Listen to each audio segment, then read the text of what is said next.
second term. There's talk about a challenger in the Democratic primaries. This is an administration in trouble. And if I were them, I would be looking at doing something profound, historic, major, in order to reassert its political prestige. And that sounds a little crass. It sounds a little self-serving, but all politics is significantly self-serving. But you can serve your party, you can serve even yourself, and still serve the country. So they need to think about this. And maybe that's one of the reasons that they're doing this, that they're going to have a lot of very interesting and many controversial issues that are going to go up on that website. And they're going to gather a lot of signatures. And it's going to give them the basis to maybe look at those issues and possibly pursue them, thus creating some interesting new politics. And let me just speculate right now. I'd be willing to put a small bet down on this with most people, that I can almost tell you the number one petition, the one that will get the most signatures. And that will be the petition to legalize marijuana. Oh, you think so? Yeah. Huh. You can almost bank on it. But there's another factor here, excuse me, that I'll mention that is important. This happened back 3 years ago, and it'll happen again. There's going to be a lot of petitions up there about UFOs. Some of them are going to be fine, some will be silly, some will be redundant. And I invite the listeners to understand that the impact of some signatures on a whole lot of different petitions is negligible. The impact of a whole lot of signatures on one petition could be very powerful. And so it's important that they sign on to the petitions that are getting large numbers of signatures to ensure that numbers are as large as possible. Don't split up. Or you can sign them all right, guarantees, but don't just go sign a UFO petition, just grab one, see one, search, and then sign and go. No, you've got to find the big ones and sign them. We need big numbers.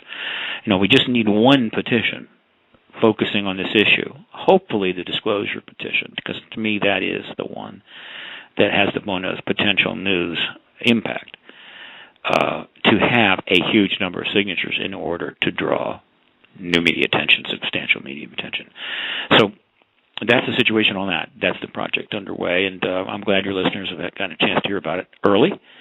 And I guarantee you that within minutes of the petition being up on that website,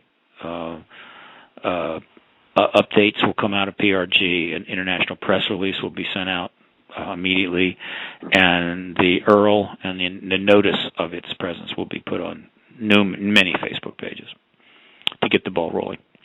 Well, Steve, what I'd like to do, if it's okay with you, is I'd like to play some clips from different people like Bob Dean and Dr. Stephen Greer and Bill Deagle and some others that talk about disclosure-related issues.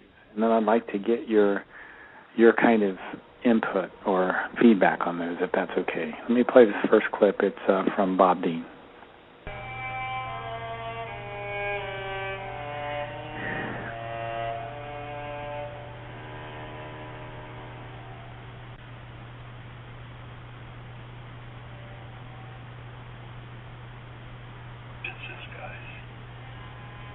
That could be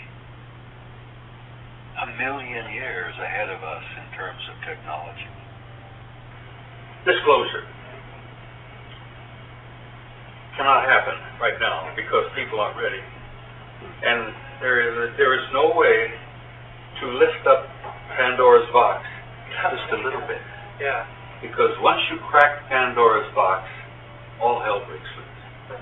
You can't tell just a little bit of the story, because if you start telling even a little bit, you're going to have a time bomb on your hands, because everybody is going to want to know more. The extraterrestrial reality, as I have said, and will continue to say till the day I die, is the greatest story in human history. And it must be told. eventually it will be told. But I don't anticipate living to see it. I have often thought that it may take another 50 years.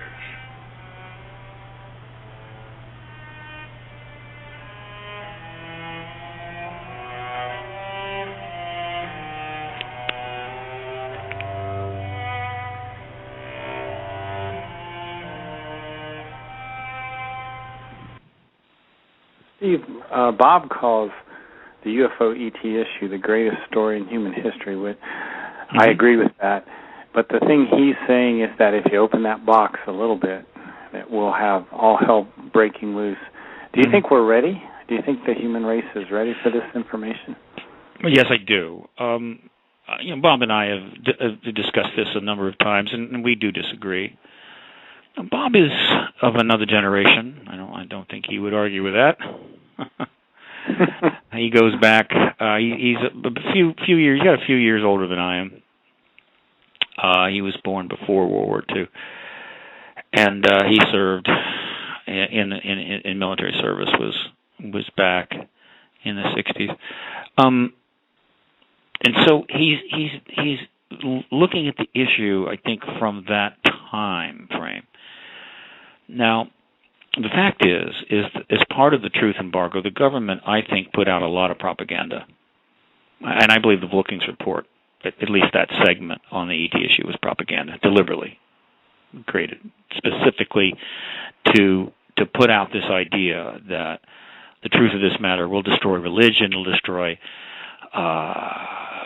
the economy, society, and people will all strip naked and go running down the street, because it made it a little easier for them to sell the truth embargo to the people inside, in particular, the people that might be a little ambiguous about it and thinking, I think the people need to know this. I should go talk to the New York Times or go to the local TV station. It just gave them another reason why, no, you don't want to do that. We've told you that it's against the law if you do, and you've got non-disclosure agreements, and we could do some bad things to you. But just in general, it'll create all kinds of terrible things. This is government propaganda. Now, I'm not saying that if the ET issue had become known and acknowledged, say, in the late 40s, and it almost did.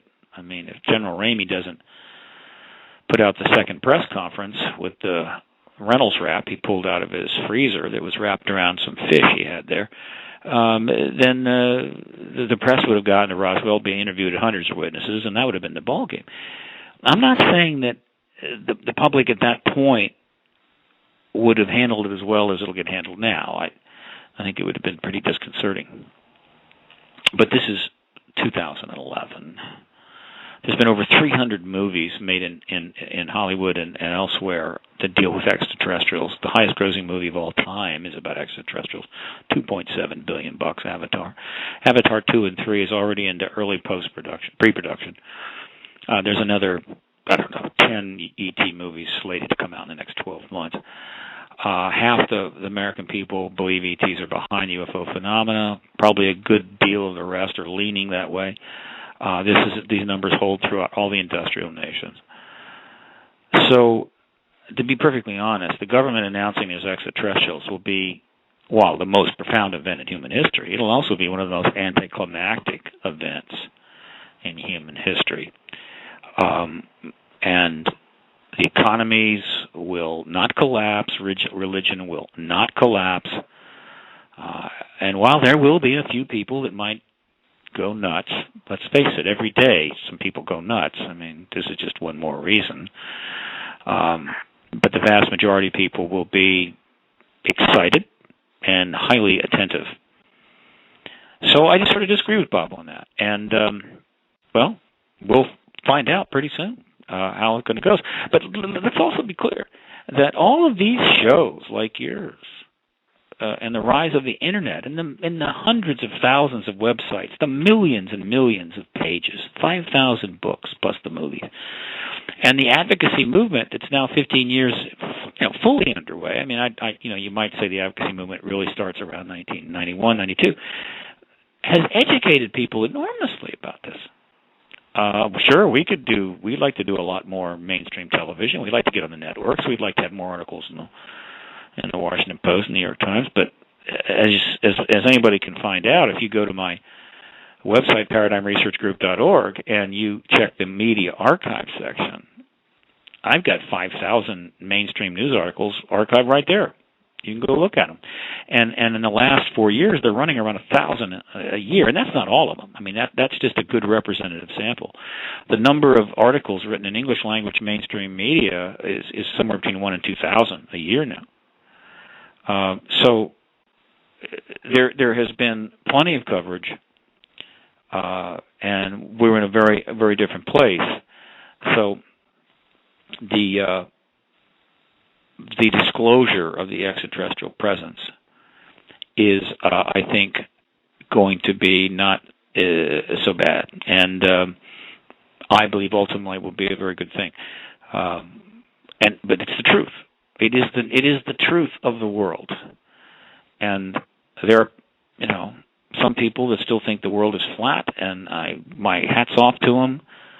But it is not a good idea to make that a government policy that, the world's flat, and that's what it is, right?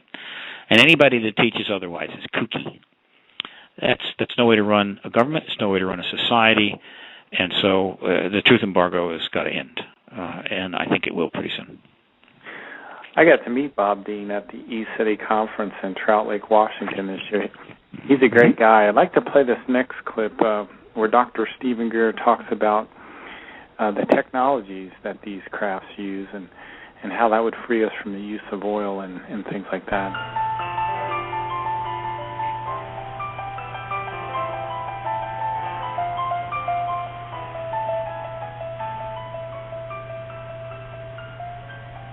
Materials for them. So it was a public education effort because what we felt was necessary was that the secrecy should be ended and this information disclosed so that humanity, not just one country in America, but all of humanity could make peaceful contact with these civilizations visiting us, but also would lay the foundation for these new technologies, the energy and propulsion systems that are behind these UFOs that are so mysterious. How are they flying? Well, this is understood, but they are in classified projects. So that was another objective, was to get the technologies out to the public so we could have a civilization that would get free from the use of oil and the destruction of the environment. Steve, do you think that part of the purpose of disclosure is to get us access to those energy sources that will free us up from oil and the older technologies that are damaging our environment? It is, as far as I'm concerned. I've been at this for 16 years, so I know a little bit. I'm not a researcher, but I'm in agreement with much of what Stephen Greer just said. There is ample evidence that we have ET craft in our possession that have been obtained at minimum from crashed events. Roswell crash is certainly one of them. And I don't think anybody would try to make a case that the U.S. government would just bury them in the ground and try to forget about them. I think most people would agree that the U.S. government would study them in every possible way, spending whatever amount of money they needed. And that's, I'm pretty sure, exactly what they've done in underground and secured facilities for decades. And I think there's good evidence they've made substantial progress in developing, at minimum, our own version of anti-gravitic propulsion system, meaning we have our own saucers. What is less certain is how much progress they've made with the energy system that powers the craft. I don't think it's coal or oil or natural gas or solar. It's pretty much assumed that it is operating with an energy concept that is not currently in our physics pantheon.